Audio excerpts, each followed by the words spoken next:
You know, I didn't think I'd end up, while going through this route on a path of self-destruction, but, I guess that's what we're doing. I don't know where I'm taking Rin either. I don't feel so good. Night has fallen upon the town. It's a gentle summer night, smelling of flowers and hot asphalt. What a combination. The sunlight is replaced by shining neon colors and bland yellow streetlights. The air is easy to breathe, as if the air pressure was noticeably lighter than usual. The feeling of daytime in the hot summer has lasted long into the evening and night. I grab Bryn by the sleeve like I've seen Emmy do, and to my surprise, she obediently follows. Well, why wouldn't she? The pale street lights fight against the all-enveloping darkness as we walk together. The guide and the guided, although neither knows the destination. Wait, you said you had somewhere to take? God damn it, whatever. Yeah, it doesn't matter. Doesn't even matter, it's fine. This is the one moment where the usual silences that have become a ritual between myself and Rin at last fit perfectly. I suppose so. I don't like where I'm going. We walk side by side, choosing directions on impulse or inspiration. Sometimes we find ourselves back at a street we'd already seen once or twice. Sometimes we find new streets. You ever do that? You ever go, like, exploring your town? 'Cause I guarantee you, most of you probably don't even know all the ins and outs of your town. I sure as fuck don't. I don't go out and look around. It's scary here. All of them look asleep. Rin doesn't ask where we're going. Maybe she doesn't care. Maybe she knows, and I don't have an answer. The silence of the night isn't scary. After all, the lights drive most of it away. It's still fucking dark. The air grows cooler as the moon progresses along its journey into the cloudless sky. In the goddamn it, whatever. Few cars roam the streets this hour, and even fewer people are on the sidewalk. The apparent lack of nocturnal life is somehow befitting of this place. These are around-the-clock shops and cafes, sure, but the atmosphere is like the town itself is slumbering. A town that sleeps 8 hours a day. I wish I could get 8 hours. The city I grew up in, bathed in the electronic glow of a million light bulbs, never slept. I've seen it myself. It's not the first time I've done this. It happened one of the first times I was home alone. Oh God. Both of my parents had business trips that neither could cancel, so they deemed me old enough to survive 2 days on my own. That's me! I've had that experience. Their misplaced trust in me did not go to waste as I proceeded to spend the entire night out walking around the city. Okay, that's dangerous. Even afterwards, I couldn't say what made me stay downtown longer than I intended after school. I didn't feel like going home, so I stayed through the evening and eventually through the entire night. Dude, I stayed home when my parents were like, "You're the man of the house for like 2 days." And I'm like, okay. Take care of the animals. Alright, I'll take care of them and then do whatever it is that I feel like doing, I guess. I walk along long concentric circles around a landmark chosen at random. For some reason, the nighttime city felt fascinating, so I walked its streets. At every intersection, it was possible to choose your direction at random because they all led nowhere. The aimless wandering made me see things differently. I hope it'll do the same for Rin. Oh, I guess. Okay, I see what he's trying to do now. I was kind of slightly confused, but now I got you. I see what you're throwing at me. We stopped to buy some hot coffee and snacks from a vending machine, and then locate a bench where we sit down to eat. There is no time in the night of the town, so we spend an unknown amount of it just sitting there, observing the stillness of the usually vivid townscape. Still, it's getting very late, and soon it'll be getting very early. So is this it? Hearing Rin's voice surprises me. Me too. I'm surprised she even said anything. She doesn't sound bored. Rather, her tone is inquisitive. Uncertain as to why I dragged her out here, yet curious to find out the answer. Yeah. Have you ever been out at night? It's like a different world. That it is. That it is. The remark sends her thinking for a while, looking around as if she was looking for something. The wisps of light reflecting from the corners of her eyes are suddenly very sharp. It's not a different world. It's the same. Just asleep. What do you think this town is dreaming of? Maybe something like car sheep or building sheep. Car sheep? Why are dreams always about sheep? I've never seen a sheep-related dream that I can remember. Same. I have dreams like all anime. You'd think that's a joke. It's really not. I think I'm cursed. Do different towns dream of different things? Maybe? How could they not? Each town has its own story, right? I answer, half joking, half spurring her on. For the first time tonight, it seems like a bit of life has returned to Rin. She doesn't continue her list of rhetorical questions, though. Aww. Instead, she leans back a little and looks up at the moon traveling above the town. The cool breeze blowing between the buildings seems to steal the conversation away before it really begins. It's too bad. Looked like Rin would get out of her blue mood. Maybe this'll help. I wish I could somehow know the right things to say, but I realize I can't do that the way I am now. I'm too far apart from Rin. I haven't really managed to crack her open. She's just too complicated. Maybe she's not really that complicated. Maybe we're the ones overcomplicating things. It's like she's open to anything or everything, equally disinterested in everything from the onset. In truth, she's locked tighter than anyone else I know, even myself. Sometimes she locks herself inside that inner world, shutting everything else out. At other times, her thoughts flow freely from her mind, but not organized in any fashion that would make them intelligible to the rest of the world. But this is what makes her special. What comes out in the form of paintings I can't interpret. To me, it's just a sea of colors and shapes, not a message. Yeah, I'm not very good at interpreting like abstract art. She's too far away. I know now. No, brain, thank you. It was a bad idea to try and reach her in the way that I did, but I can't help liking her. I look at the fingers of my right hand, trying to remember what Rin's lips felt like against them. Do you ever feel like you're trying to reach out for something that's impossible to reach? Dude, all the time.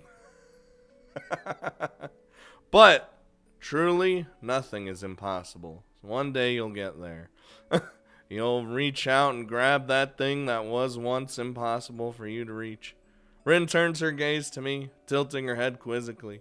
I wonder if she understands the meaning of my own rhetorical question or not. Either way, I like how I can manage to catch her attention just by speaking aloud nowadays. All the time. At least I think so. That's what painting feels like. A lot of the time. Or all the time. I don't know.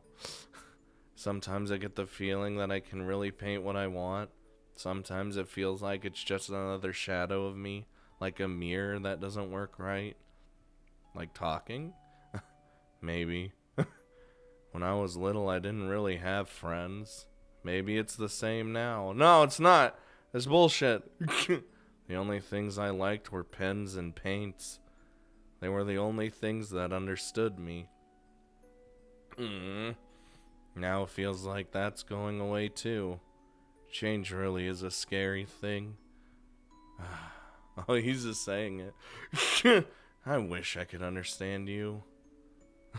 She looks at me melancholically. Aw. Roused by my thoughts, materializing as words spoken aloud. Me too. Ah! Whether she meant she wished for me to understand her, her to understand me or her to understand herself? I never ask, nor do I find out. I like to think of it was her, saying that she wished she can understand herself. That's what I'm getting out of it. I don't know, man. I see her eyes searching for mine. Serious and cryptic as they are, I'm not getting any explanation from there. Don't worry about it. I will worry. Small hints of a smile are wavering on her lips. Now look at that. When she's like this, it makes me feel like maybe there's hope for us. We get along so well for being so different. It's just that we've never really we never really get along precisely because we are so different. Maybe it was Rin's passionate approach to her own art exhibition, or perhaps my own careless words. But last week was different from usual. The small friction between us seems to be somewhat volatile, but at least we know, or now seem to be back to normal. What's normal, though? Relatively speaking, even fucking relatively speaking, huh? We stand up from the bench and pick yet another direction in which to go.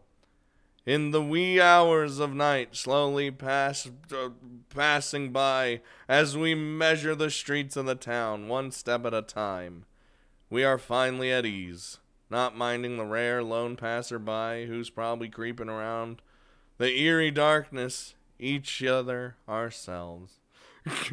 Rin's step seems lighter, like the heavy air around her is letting go just a little bit. It makes me feel happy. We accomplished something today. We don't talk, save for single remarks that are spoken into the night of the town and never answered. The details jump into the eye instead of being the usual blur they are during the day. Oh, as the sky above the town changes from deep dark blue to gray, I know that our night is soon ending. It's almost morning, and we've been fucking around this whole time. Rin looks up too and nods at me. It's true. The coming light from morning is creeping through the sky, climbing higher by the minute. It feels surreal. You ever just watch the sun rise? Because I have. Mostly because that at the time I was forced to be awake at that time, and I hated it. The sun won't come up for a while. Well, shit. But I get the feeling that the end of this night really is here now. Should we head back? Rin nods again, twice, her hair wavering in the breeze that seems to be heralding the coming dawn. Abruptly, she takes off. Wait, what the fuck? Taking the lead in this walkabout on which I brought her. Oh, okay. I thought she just bolted. It seems she really is in a better mood. This, too, makes me feel happy. Dude, I straight thought she ran. She's like, all right, I'll see you there. Rin's navigational skills are probably not much better than mine, but we eventually find ourselves in front of Sai's place. I don't know if this was any help. I did this once before, but it was mostly because of a stupid impulse or maybe restlessness back then. Maybe this was a silly idea and didn't really help you at all. She just nods as an answer. Oh, I don't know what I'm supposed to take out of that, but... So, do you know how you're going to destroy yourself now? I have some ideas. I don't want to see you for a while. Okay. Don't come and see me. Do something else. Okay, I guess I'll just not exist. Her ultimatum catches me completely off guard. Oh God, he's getting angry. He's getting pissed. You can tell. What the hell? What's that about? You said before that you didn't mind. I mind now. It's just for a while. I have to do this alone. I don't like that. Oh boy. Why? I don't want it to go like this. Why? I just don't want to feel this distance between you and me. She tilts her head like a bird, eyes narrowing a little as she thinks. Then you could touch me. What? What? Who? What? What? Who? What? You could touch me if you want. You'd feel better, right? Not necessarily. I don't know. What are you trying to say here? I don't know. What? What? Try. Where do you want me to touch you? I'm confused. No boobs or left ear. Other than that, you can decide. Oh. Huh. That's very specific. Actually, now that I'm thinking about it, that's wee-woo. Why the left ear? Whatever, fine. Oh, God, what am I doing? Why is this a thing? I raised my hand hesitantly, even though I don't know why I'm actually doing this. Her eyes tell me that she's not going to explain. Does Rin ever explain anything? No. 1,000 thoughts race through my mind as I slowly bring my hand closer to Rin's face and press 3 fingers against her pale cheek. Rin feels soft and cold. No, but the world is hard and cold. Titty is soft and warm, but we can't touch Titty. We touch cheek instead. She closes her eyes on contact and visibly relaxes. I can feel her soft breathing, her muscles releasing tension as my fingertips caress her cheek. She doesn't rest her head against my palm or anything. I imagine she's just standing there. Or anything else you'd expect a girl to do in this sort of situation. In fact, she hasn't reacted at all, so all save for those now shut eyes. Once I withdraw my hand, she opens them again. It might just be an illusion created by the timid morning sunlight playing with my eyes. But it looks like Rin's holding back a smile. I don't... This is the problem with our relationship. Half the time, I got no idea what's going on. And the other half, I just fail to understand. Feels real bad. As usual, I'm not going to get an explanation. Rin merely takes a step toward the door. I don't think that helped me. See you later. Okay, bye. Then she disappears from my reach for an undefined period of time. What the fuck? Oh, God, my nose. Dude. What the shit? This is the weirdest route. Oh God, it's black and white. It's the weirdest route, but it's very interesting. And it intrigues me. I hold true to my promise of honoring Rin's oh my God. Why'd I say request, thank you, even if it's against my own will. I try to redirect my focus into my study. Well, how am I going to know when I can actually come back and see her? God damn it. Oh, God, and then she's destroying herself in the process. But end up zoning out during classes and doing only a minimum amount of work required. Still, I start looking into my post-high school options a bit more seriously. I pore over university brochures and various career paths. I'm good at studying, so I want to go to a university. I'm pretty sure I could get into a decent one, too. Only problem is deciding which subject would be best. Science! Kenji ridicules me about subjecting myself to the control of feminist teachers when I tell him about trying to get into a university. I don't ask him about what he wants to do in the future. I wonder what Rin thinks of her own future. I bet she's not as lost as I am. Dude, she's already got something going on. And if she is, it's probably in some completely different way. I feel somewhat disappointed in finding out that I can't stop thinking about her. Her request makes me worry about her and think about her more than I did when I could go and see her when I wanted, and it bothers me that I can't. Trust me, I'd feel the exact same way. Whoa, whoa, whoa, whoa, whoa, whoa! Hey, we can't go see her. What do you mean? As expected, I eventually crack. Late one afternoon, I get on the bus heading downtown. I try to avoid explaining to myself exactly why I'm doing this and keep thinking about other things for the entire duration of the trip. You think she would have actually told us when she wanted us to come see her again, or she just destroys herself utterly and completely, and like we're doing what we're doing now, where we're just gonna stumble in upon her just in some actually annihilated state? After a 5-minute walk, I'm standing in front of the gallery. I walk past it to the door of the Altair. But at the last moment, I lose my courage and continue on all the way to the next corner, at which point I turn back. Will Rin hate me if I go see her? I doubt it. I wonder... Oh my god, car, you're so loud. I wonder what she's like when she's angry. I've never seen her angry. You've never seen her anything.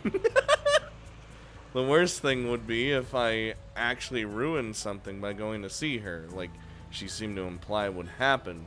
But there's no way that could be true, is there? We gave her enough time. It's fine. It's just one of her quirks.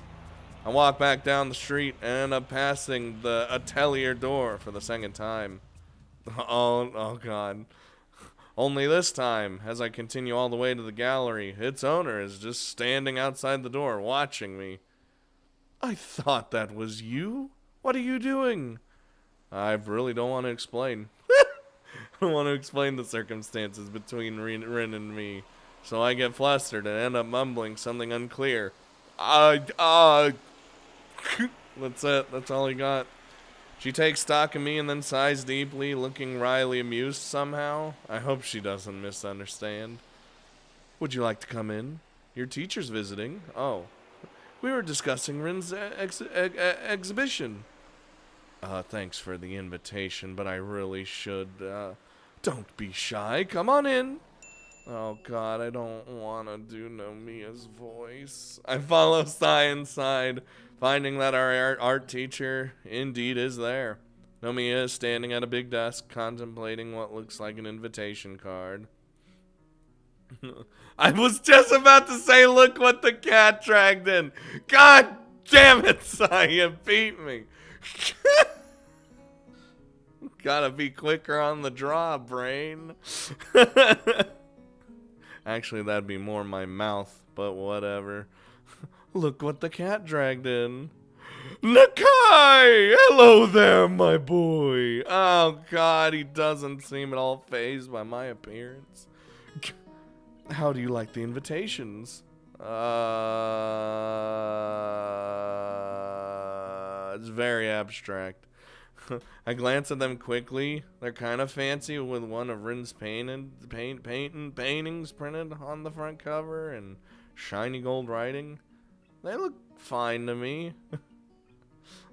Just that's it. They're magnificent. I absolutely love the design and the embossed gold lettering. Fabulous. Oh, good print work too. You have to tell me where you got these done. What does Rin think? What does Rin think about anything? I haven't asked. She said she'd be fine with my decision anyway. Nomiya laughs boisterously, still turning the gold-lettered card in his hands. That's my girl. She wants to focus on the essentials only. Good for her. I don't know about all this. Her work is progressing well, too. It seems she found new inspiration. I mean, I think she's been sort of weird lately. It's like she's wrestling with something, with herself probably, and it makes her confused. She said she had a hard time painting the last time I saw her. It seems to be resolved now, however, but I wonder how, why, oh god. You know she practically lives up there now, right? Sai makes a simple gesture with her hand as if sweeping my question aside. Oh, pish posh. Sure. Don't you think that's kind of weird? Maybe it is. Still, I think she understands how big an opportunity this is and is going for it full throttle. I don't... Is it really that big, though? I'm like sabotaging. Nomiya sets the card down and brushes some imaginary dust off his jacket. You ever do that? Like a fucking weirdo? Well, how should I put it? There are times in everyone's lives where something really big washes over you and changes you forever. This could be just that moment for Tezuka. I see.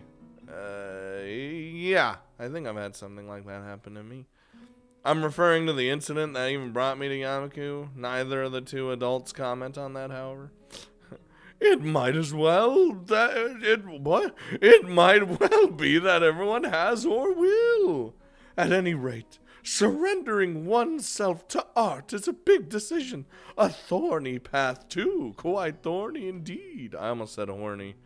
Not even gonna lie. Tezuka has almost everything one needs. But whether she has the will to pull through, that's a different question.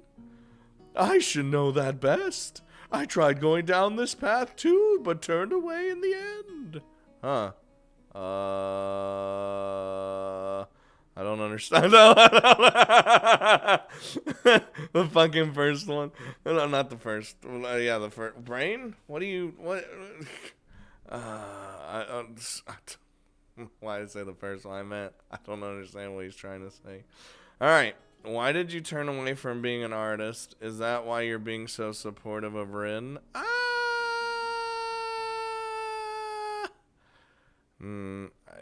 I like both options. I like, the questioning option, but I also like the other.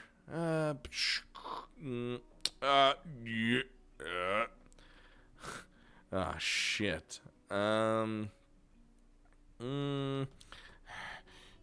I'm stressed. We're at the point now, boys and girls. We're at that fucking point, dude, where a bad end could just creep up on me, and I'm scared.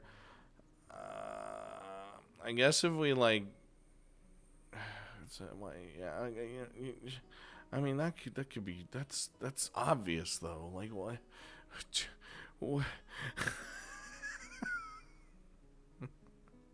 I'm stressed. Maybe I'm just thinking too much into it, dude. Let's do that one. Because it's more about Rin, and people yelled at me about that last, with the one decision where I said more like Emmy or whatever the fuck I said. Is that why you're being supportive of Rin? Because you know it's hard? Sai answers me instead of the art teacher. Hey, I didn't ask you. Maybe, partially. Does it bother you? Well, no, I'm not saying it's a bad thing either. I just don't get it. Like the Atelier, it's an amazing place, but it's not been used in fuck knows how long. And now that Rin's came up, 17 years and 4 months. Oh my god, that's a long time. I raise my eyes to meet Sai's. A calm, calculating stare, not unlike Rin's own, is fixed upon me. Nomiya's usual smile has died, too. It feels like the air pressure in the gallery has suddenly dropped, along with the temperature. That is how long it's been since someone's worked there. Oh, that's a very, very long time. I guess there's a story to everything. Oh god, why is the music like this? Sai crosses her arms with a quiet sigh and leans against the table. The atelier belonged to my husband. Oh, he was an artist too. He lived up there. Well, we both lived up there for quite some time after we got married. We actually met through him, as a matter of fact. That's right. Anyway, we were young and foolish, or at least I was. We were studying art at the same school, art history for me, painting for him, and as he just said, this was about the time I met your teacher.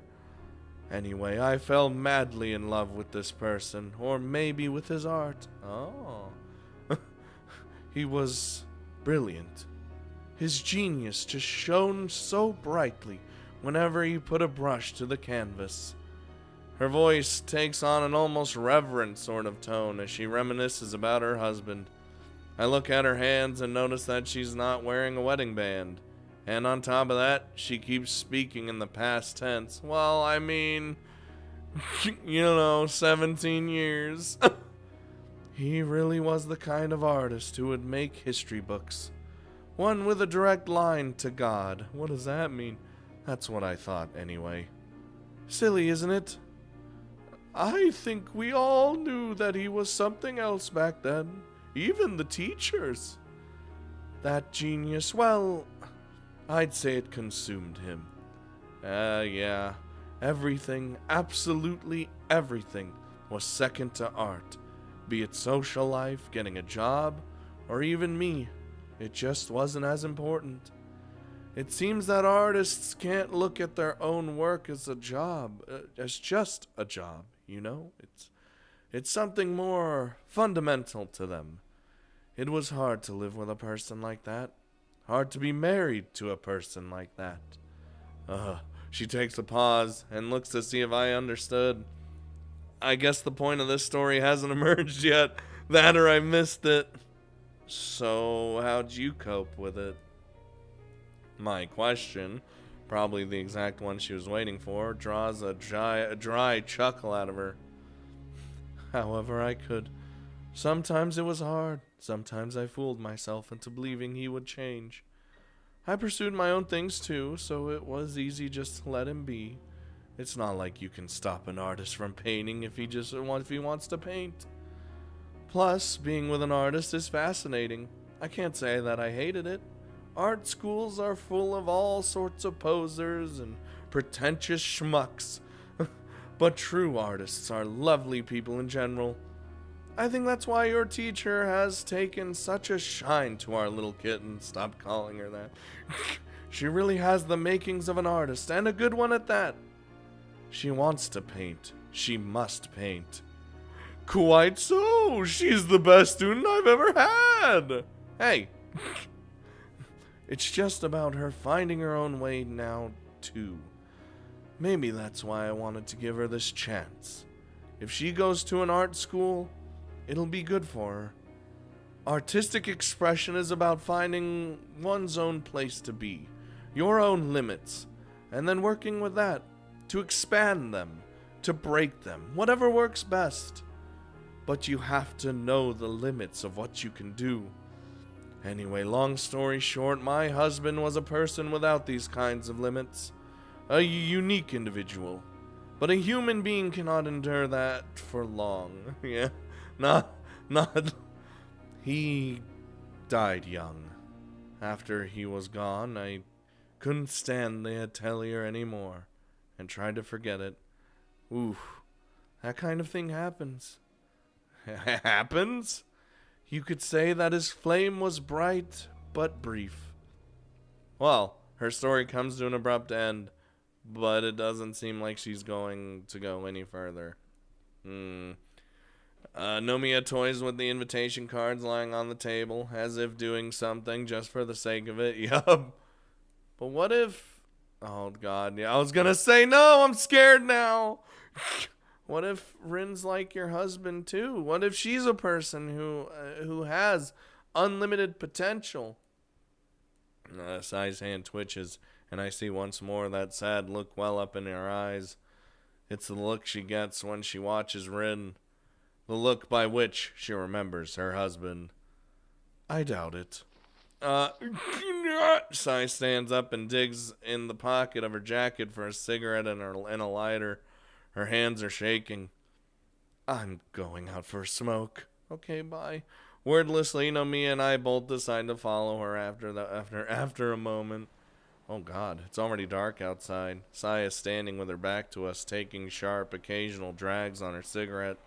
Its weak amber glow illuminates her face, framing her sharp jawline. Maybe it's best to call it a night. I can give you a lift back to school if you want, Nakai.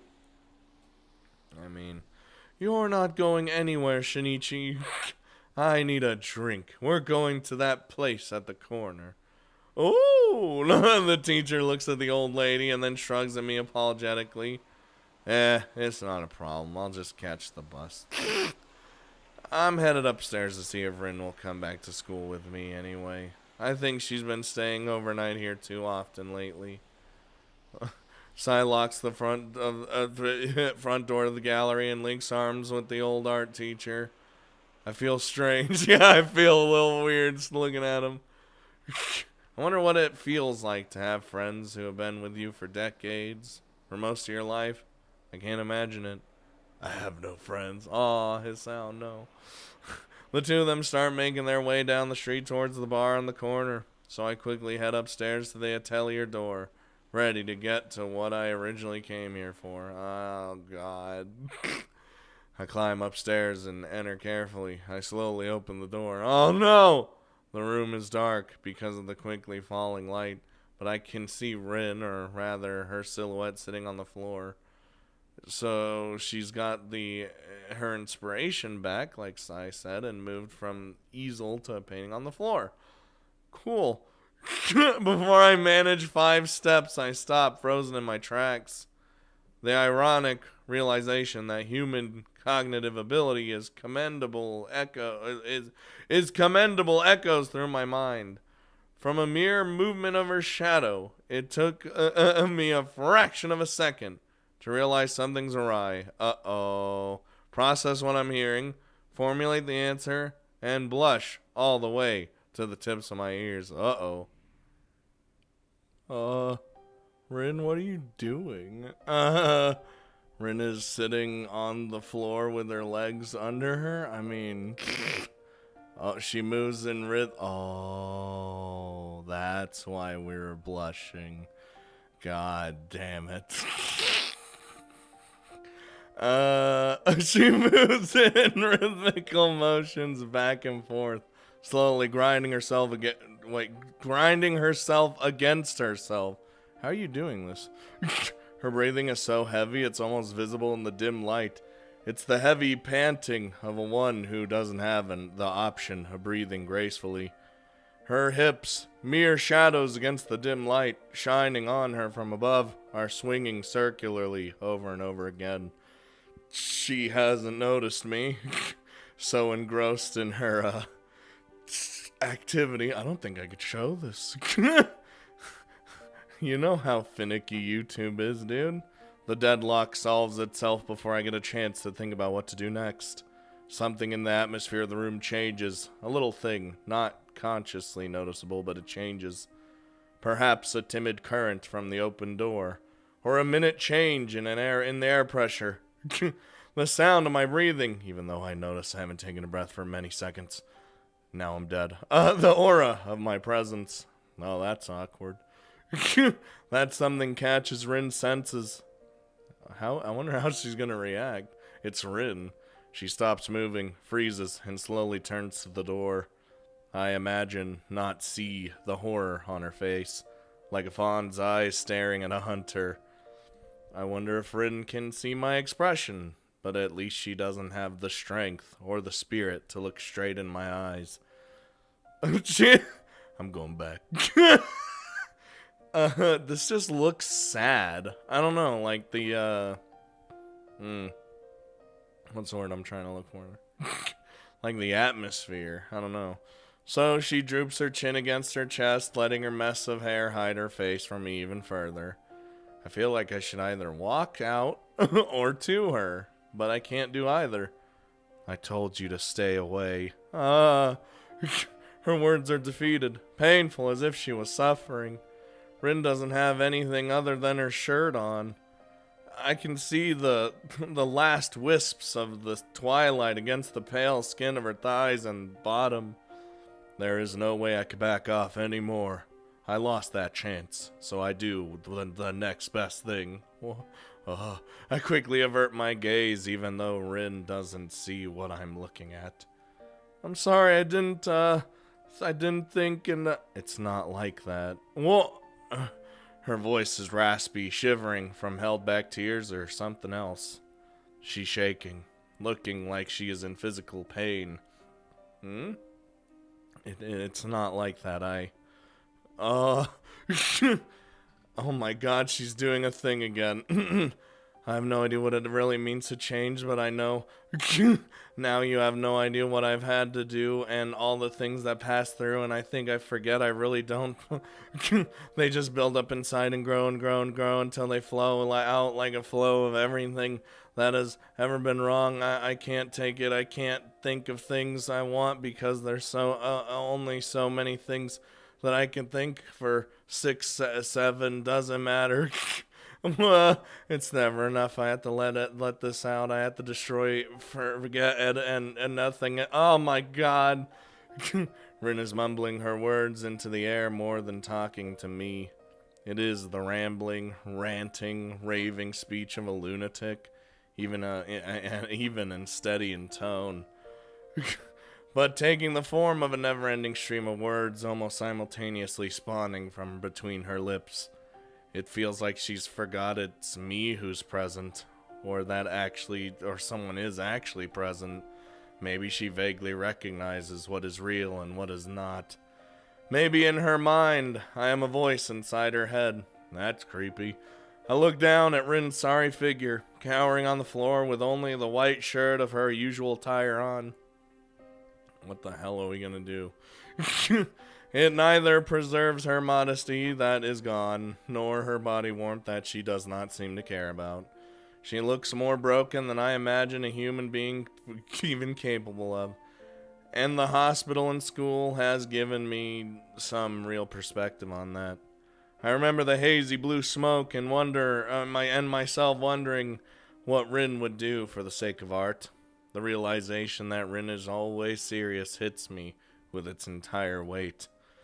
She really and truly would destroy herself if her art required it. No! I thought she was so silly with her strange ways, talking about personal change as if it was something sudden and concrete like waking up. I had no idea. This is her laid bare in front of my eyes in all possible meanings of the word. Complete isolation here in the top of this building, in this room, in her mind. Day after day working on paintings with no heed paid to literally anything else. Breaking herself to reach that which she wishes to reach. This obscene act that she does for reasons I'm not sure she herself understands. Why does she have to do this? I'm trying to connect the pieces, but I don't understand. He's just like, help. I feel sad, scared, excited, disgusted, worried, and a number of other emotions I can't remember the name of. I feel conflicted. I should go. I'm really sorry. It doesn't matter. Her voice is dry and quiet, like sandpaper coming out of my throat. I really am sorry. Sorry for seeing this. Did I say her voice? I meant mine. I don't want to see Rin like this. Oh, no one does. All I can see is her sadness, her stress, and despair. Is this what a limit means? Why would... Why would...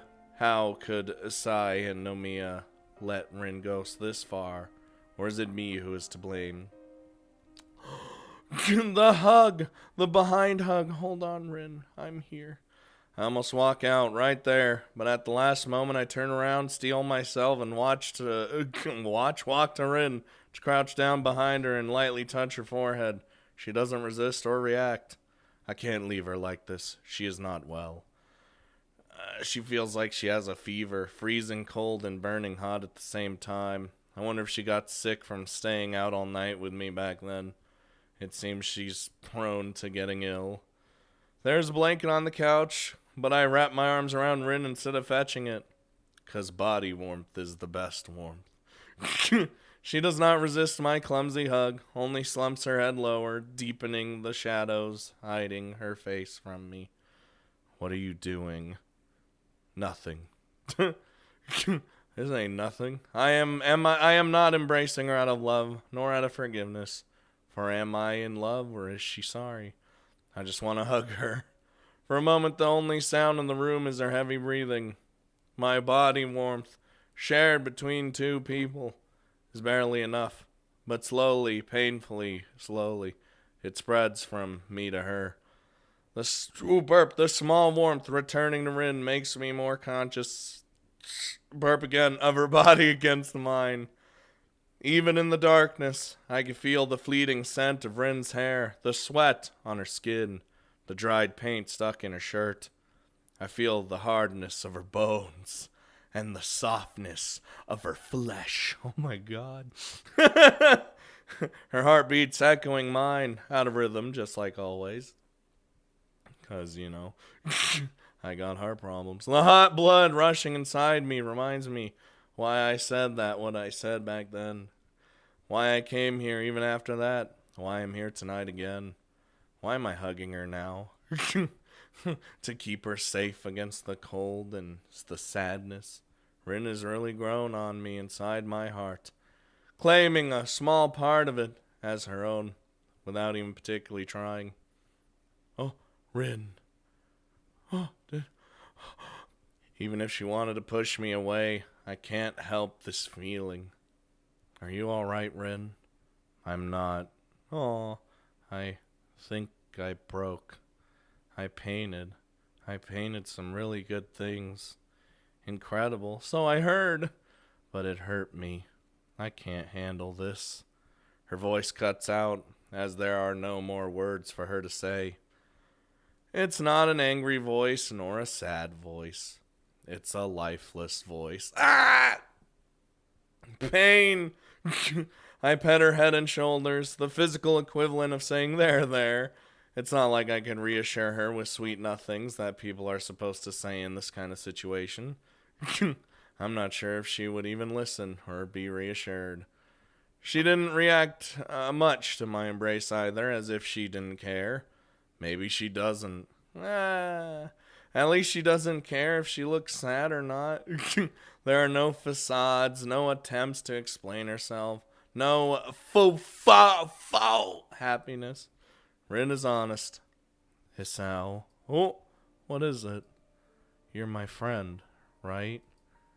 Right? Will you do me a favor? I mean, I don't know. I can't fix this, but I'm not finished yet. Her dry voice is a mere whisper, but the strength, her last is in it, delivering her meaning much more clearly than her words. I can feel Rin's heart beating against my chest like a scared little bird. Her entire body is shivering from her fever, from her fear, from her despair. My brain is fast becoming overloaded with a myriad of thoughts this encounter spawned, but I push them all aside. I snuggle my nose against her earlobe, which is soft and cold, and her hair, which smells good, and tickles me. Oh, alright, I'll do it. Wait, hold on, he's whispering. Alright, I'll do it. Yeah. I whisper in her ear reassuringly, trying to make her calm down. It works, at least halfway, as Rin closes her eyes and leans against me as if searching for comfort from my warmth. But this isn't something that friends should do. We can't be friends anymore? Oh, nah, it's fine. Don't worry about it. Just relax. Even though I said that, I'm on the verge of breaking myself. If I wasn't so nervous, I would laugh at my own nervousness. She wants to be comforted, and I want to comfort her. But in this way... I move my hand lower, touching the naked skin of her stomach, caressing Rin with my hand. Her muscles contract timidly, evading my touch. But as soon as they find their trust in me but soon they find their trust in me and relax. But long story short, she was ho-haying and we helped with that, essentially. So there you go. I reach out for the blanket and wrap it around her and me. Fuck! Rin doesn't resist. She is drained of all strength. Of course, see? What'll happen now? I don't know. Nothing, I suppose. You look tired. I am tired. It feels strange, like I lost something. I mean, something else other than my marital purity. Martial purity. Don't say something like that. Neither of those things. I don't want to lose you. What does that mean? I'm not going anywhere. I'm afraid that you are, all the time. In that moment, I felt that it was not only Rin who lost something of hers. I felt like I was losing a part of myself, or maybe all of me. But if you were to ask what was it that I lost, I couldn't say, because I had already forgotten it. I broke another promise by coming out with my honest feelings to Rin. There's two in one day. Uh-huh. I hate the distance between you and me. So every time it gets a little bit closer, I become afraid of losing it. That's weird. I guess so. Do you mind if I sleep a little? No, I guess you don't. You like watching, don't you? Hey! That's kind of... I mean, you right. She closes her eyes and swallows with a loud gulp, trying to relax herself, fighting against the urge to paint. Yes. Yes, I do. He just pets her while she's sleeping. Rin moves her body in my arms, searching for a comfortable position in our very uncomfortable position. She leans against me, closing her eyes, and lets one last long breath out before settling into the steady rhythm of sleep. With her last moment of awareness, she whispers something to me, but I can't hear it. Fuck! Rin drifts deeper into sleep, with a deep sigh that releases all remaining tension from her muscles. I try to shift around to place both of us more comfortably. It takes a while, because I don't want to wake up Rin, even though she probably wouldn't. But eventually I find a position I'm somewhat comfortable with. She's out now. It's over. I lean against the soft cushions of the couch and breathe in the cool air of the atelier. Rin's head rests against my chest, as if she were listening to my heartbeats. My dying heart, it might help her sleep. Echoes of her dream ripple as small twitches on her face, like a cat sleeping. The mouse hunter's dream. The full moon shining her pale light upon us from beyond the skylight reflects from a blank canvas standing forgotten on the easel. Its whiteness is glowing against the dark night of the atelier. Well, that all happened. But we definitely got somewhere. I guess if you could say, oh, hello! I think it's probably a good place to stop for today. Space Marines? Yeah, I think that's a good place to stop. Hey there, guys. Future Scott here to tell you that there was a scene that I was actually going to cut entirely because, when we walk in on Rin, she's, hoozling herself. And I thought, oh, I don't know. But honestly, it's not that bad. And, it's a very important scene.